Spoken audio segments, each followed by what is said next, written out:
อะไรถ่ายแล้วเหรอเอากำประตูยังไม่สวยเลยอันนี้มาทำอะไรกันนะทำเลสชม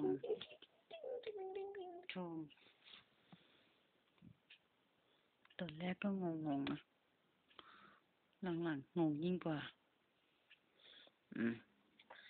โชว์ดิโชว์ทำท่าnobody บันจุ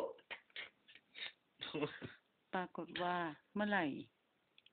มันถึงจะเจ๊งครับ อะไรอ่ะ เล็บ พรุ่งนี้แหละ